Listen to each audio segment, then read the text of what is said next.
titingnan ninyo, pinaghanda pa kayo ng nanay at tatay ninyo. Tandaan ninyo, itong baon na to, hindi lang to baon. Pagmamahal. Yung pagmamahal, yung pera, sakripisyo na meron sila pambili ng bigas na to, yun ang laman nito. Sadyang hindi nyo lang nakikita. Minsan magrereklamo kayo na wala kayong ulam. Ang tanong ko, nakita nyo bang kumain yung mga magulang nyo para lang mabili ito? Tapos sabihin nyo ngayon, relationship goals. Hoy! That's why, tingnan ninyo kung bawat bagay na tinitingnan ninyo o tinatanggap nyo sa pamilya ninyo, sa nanay o sa tatay mo, o OFW man yan o hindi, malayo man yan o hindi, kung titingnan nyo na yung mismo binigay niya, hindi lang basta pera, hindi lang basta baon, hindi lang basta damit, papasalamatan nyo sila.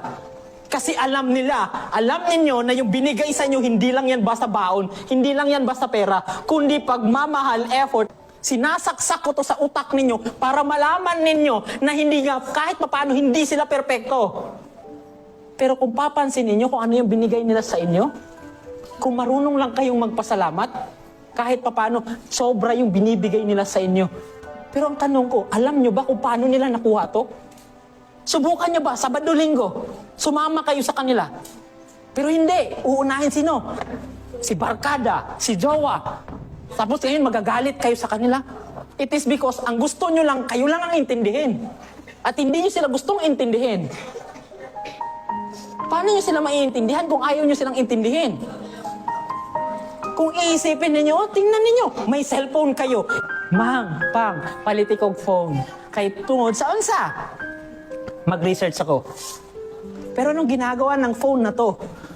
It is because sa panahon ngayon, pag naging bobo kayo, hindi na kasalanan ng teacher ninyo, hindi na kasalanan ng tatay ninyo, hindi na kasalanan ng mga magulang ninyo, or ng ibang tao. Lalong-lalo na pag may cellphone kayo.